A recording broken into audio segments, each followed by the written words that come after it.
oli ku BOCAT TV. Leero enkya ne luli BOCAT TV. Ng'ebula ennaku nnya okulonda kw'abammeeya okw'ebitundu ebimu okugamba nti obaga kulinga okusigaddeyo mu bitundu ebimu. Mathias Walukagga ng'ono mpozi yesimbyewo ku Kyengera Town Council ku bwa mmeeya. Ng'ebula ennaku nnya zokka bw'atyo abamuvuganya batandise okuwanduka omu ku omu. Era nga woowulirira bino, omukulu amanyiddwa nga Kiggundu era nga nona abadde yesimbyewo ku kifo kye kimu ekya Walukagga, naye bw'atyo asazeewo okubeera mpozi ng'ate alekulira agambe nti Mathias Walukagga gw'osobola abaffe yatidde kambuleera oba nedda. Walukagga sooka obuze kubatuwuliriza. Mugamba mutya mbalamusiza baganda bange mwenna abawuliza radio Simba program wolokusa nga weewombeese sibu nedda bwentyo mbeera sula mbeera hambo empwide konti nwanyo olempwide konti nkubye engumi anti oli munafu nedda amaanyi nga lina sula naye si buli kimu nti buli akuba olinga omuddiza oluyi. Abamu batukuba n'omuleka ye n'agenda nga yeewaana nalowooza mbu mugezi nnyo. Oli musajja wa sapule mu bulago naye yandiba eddogo kubanga omusajja avaayo atya n'agamba kakulekere. Omusajja amaanyi agalabye ensonga zonna zaawadde nga avaamu olaba nti omuntu yenna ali mu reesi wali badde ogivaamu kubanga awadde nti Ssaabasajja Kabaka yavaayo n'asiima Walukagga Kabaka mulengera maaso moogi kakati okuwakanya musajja we obanga alaba beene mu kamwa. Tuli basajja baganda Kyengera Town Council nina enteekateeka z'omuyooyo afuuke kyabulambuzi nga Buganda efunamu ssente naggala byali awo abakulembeze abaliko mu Kyengera tebafaayo. Ekibba ttaka ekiri mu Kyengera ennyimba zange azimanyi nyimbye ku nnumwa ttaka koolikwatako ng'azimanyi bulungi nnyo.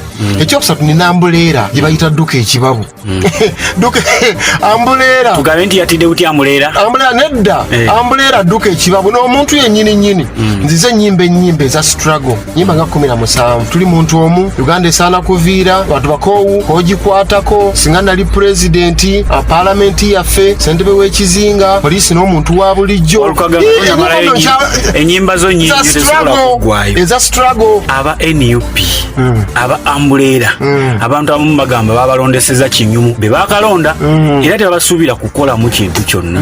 Walukagga okakasa ati abantu nti ogenda kukola eddoboozi ly'abantu ly'eddoboozi lya Katonda babanga abangi ekyo kibasazeewo kitegeeza eddoboozi Katonda ayitiddemu abo abangi ne bamutakole tetusobola butakola. Katonda tasobola kuleeta kintu kifu. Katonda ayagaliza eggwanga lino oddikolera era alabye abantu ab'ensonga n'abaleeta aleese abantu ab'ensonga emirembe gikyuka abaaliwo ku mirembe nga omwami Obote afuga ebyayo byaliwo. Walukagga abaamiini baaliwo. ky'obwa mmeeya kino abantu abasinga bagamba kifo kinene Walukagga yandibadde atilisa jjesooka alina ku bakansala ate nga wano ngenda kusaavingawo nveewo ngene ku bwemupi bwetaaga nga olina senior 6 gy'otayina gonna gamba nti sigirina bwebitambula kale bwe mba sigirina okuva olwaleero n'okutuuka ekisanyo kinaggwerako era mba sigirina ekitegeeza oddayo okusoma. senior 6 kyetaagisa omwaka gumu nga bwe mba gye mwagala ng'ogenda soma bya macuwa era ndi macuwa.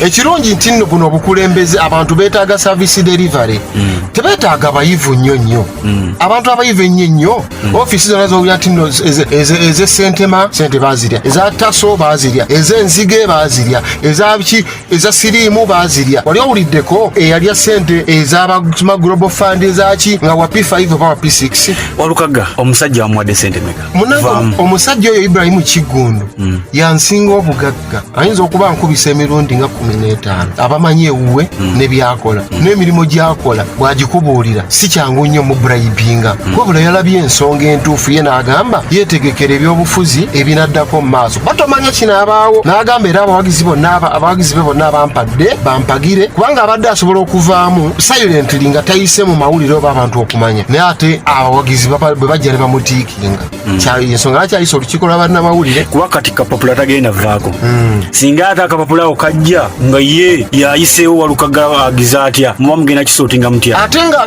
omugaso gwa mpozi nga tokyesiga amawulire kutegeeza abantu nti kino ono yafudde ono akyali mulamu. Kati amawulire gano kuwolokosa abantu bagenda kuwulirako ensi yonna nti bannakyengera tawuni kanso nti Ibrahim Kigundu yavuddemu era temumutiikinga, era abadde bagenda omutiikinga abagambe mutiikinge Walukagga, era bajja kutiikinga Walukagga. Manifesto zammwe zafaanaganye? Manifesto zafaanaganye kubanga ensonga za Buganda si masonga 5 ze najjirako ate naye ze yajjirako. Ensonga ezo muzogerako nnyo naye ate enso bitambuza nti ate birimu tribalism simanya. Temuli tribalism wano Emitiana yawangudde chairman wa C5 Emitiana nze namukoledde campaign Mugisha is not a Muganda. By the way nali nnyumya naye n'agamba nti musajja munnalwanda naye yeyita munyarwanda wa Kabaka. So tribalism eriruddawa ng'Emitiana si Buganda anti nkyengera jjojja mulimu amawanga amangi tewali Buganda. Kati Salimu Uhuru yawangudde mu Kampala Central. Salimu Uhuru Muganda yeri erinnya mu Buganda lya Uhuru. Nedda bano batufunye bufunyi bubi abantu batuuse ensonga ze nayimba oluyimba lisentebe w'ekizinga kyaffe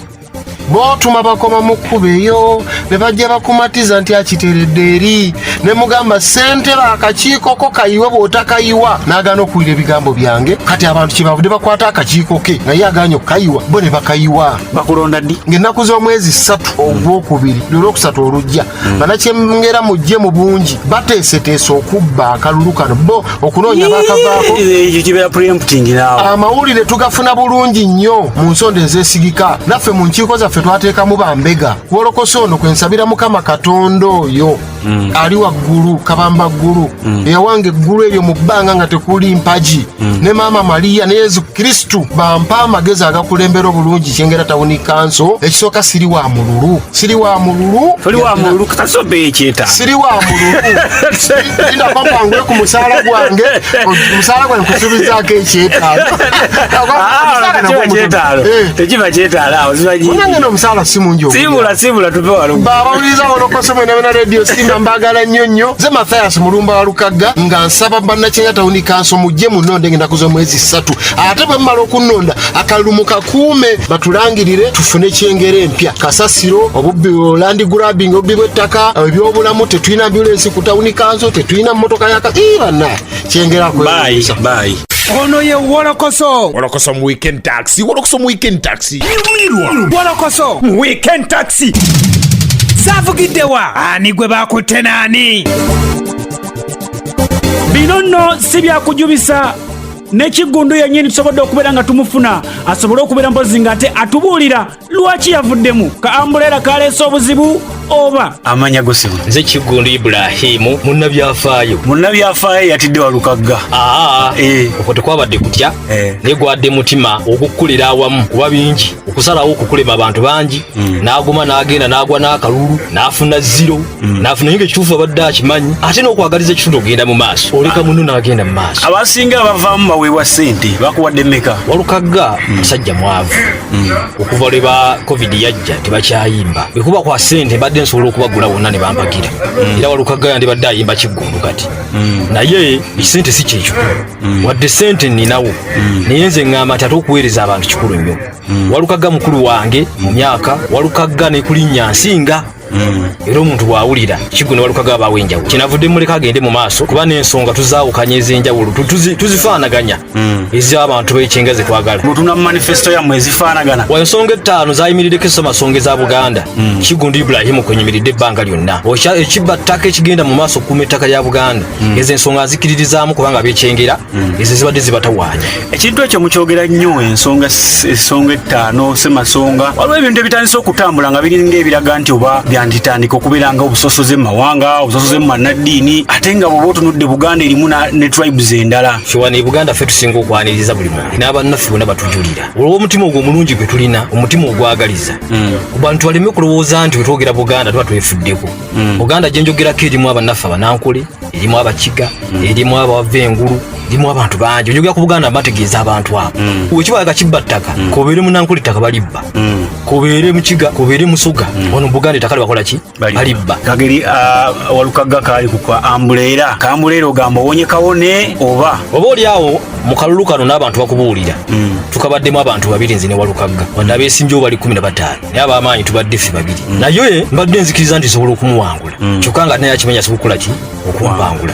Ekisinze okutta ebyobufuzi bya wano mu Afirika bye bantu obutakkiriza nti basobola okukwatagana okukwata kanti kutegeeza tiba mutuzudde muteese nti gwakulese gwe olina okubeera nosobola n'okulekera munno. omuwaddeyo ebisanja emeka? Walukagga ayagala ekisanja kimu ekibwa meeya bw'anaba aweereza bulungi. Ekibwa meeya si ekifo kyokka ekiriwo kuba nzikiriza nti newekitibwa Sseggona ebbanga lyaweereza abantu abakoledde naye era ajja kutuuka nnyoke ebifo tubyagala ebyo byonna sibula so situnuulira kino kyokka.